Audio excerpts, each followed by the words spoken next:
I'm going to go ahead and ask one of our patients about their experience. So I'm going to start with Heidi. Please describe your symptoms and the discovery that you had MASH. What was your first reaction? My symptoms were I had a lot of sharp pain on my right side that was uncontrollable, unbearable. I could not didn't know what was going on. I had already had my appendix removed, my gallbladder removed, so I didn't have no idea what was going on with me.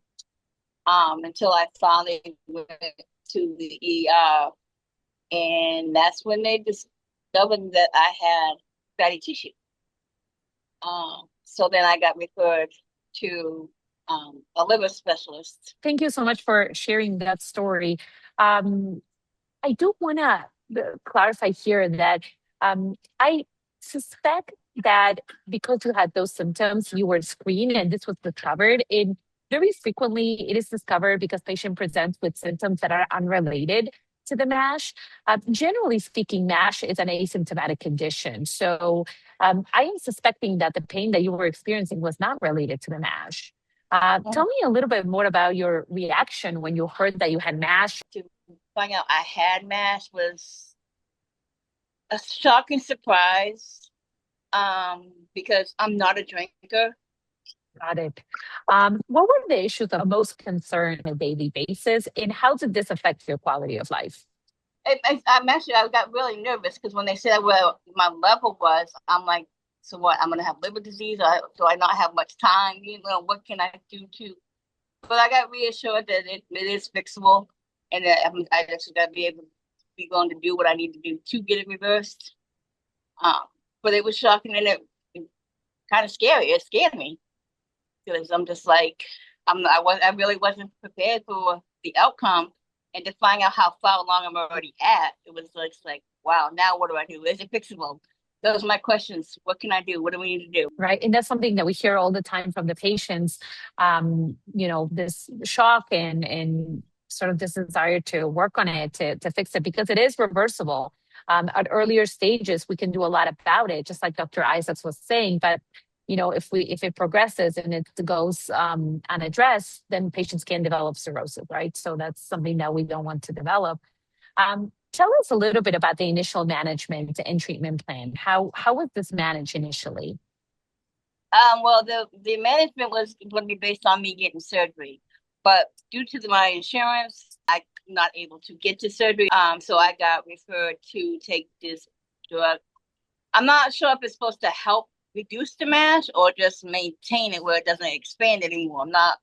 I'm unclear with that. What I heard you say is that there were some recommendations that your providers gave you that you weren't able to afford, and your insurance, you had some challenges with insurance coverage, and also that your providers recommended Restifra, and Restifra was covered by your insurance, and that was a positive piece. Is this correct?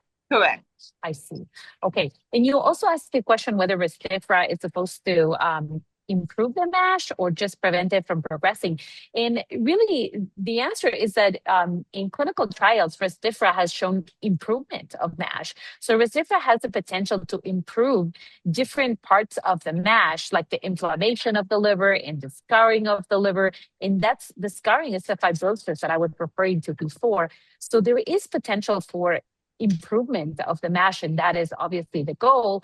But certainly, preventing progression is also a goal, right? And so for some patients that Correct. are not going to respond as much, just the prevention of progression is going to be definitely a desirable outcome too.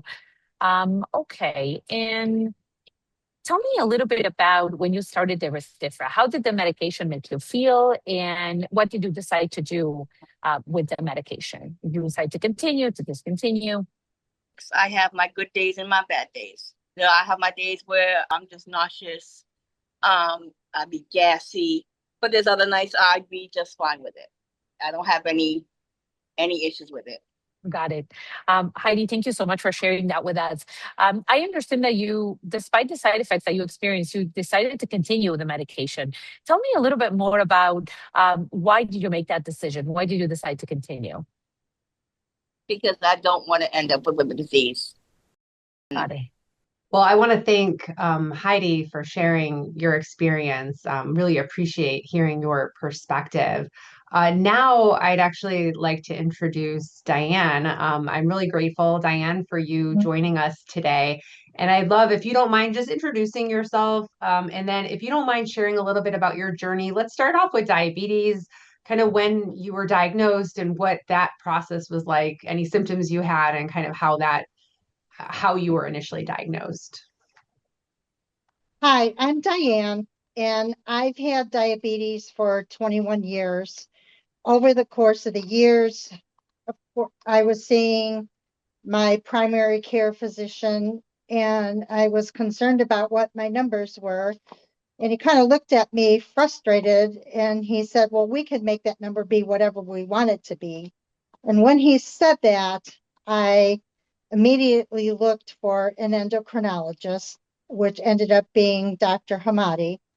My AST and my ALT were always elevated. I started seeing him in 2012. And in 2022, he finally said, "I think you need to see a hepatologist," which is what I did. He did fibroscans, and my levels were elevated. And in July of 2024, he asked if I wanted to try Resdifra. And I was one of the first patients that agreed to try it. I basically really didn't have any side effects.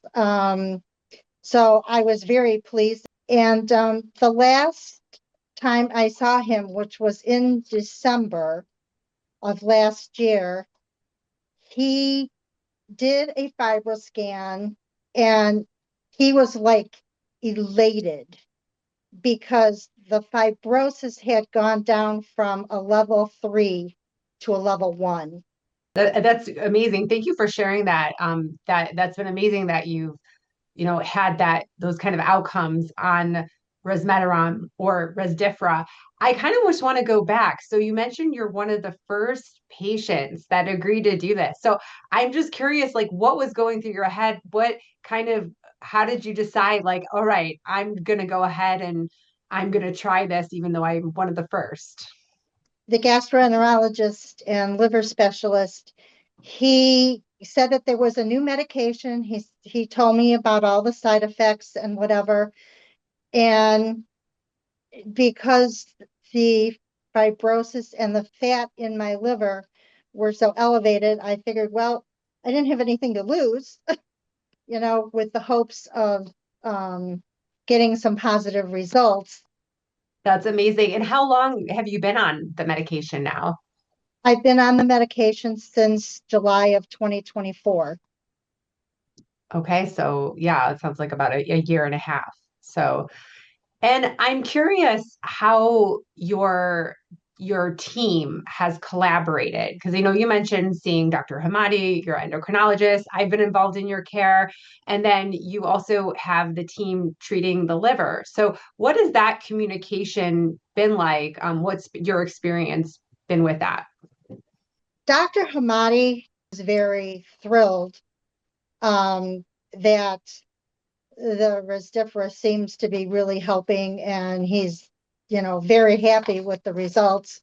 If I have a question about anything, I either get a hold of him by my chart, or I talk to his nurse practitioner. And I've also consulted with you over the years. Everyone collaborates very well. Um, they don't just tell me, "Well, this is what we're going to do." They always include me in any decisions that we make as a group. That's great to hear. And yeah, so it sounds like even though we may not all physically be together all the time, we have good communication, and I'm glad that you feel that way.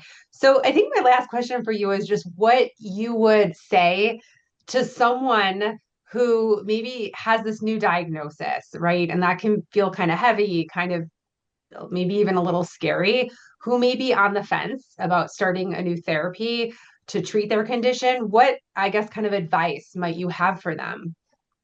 My suggestion would be that you try it. Took from July of 2024 until December of 2025 for me to actually see those profound results.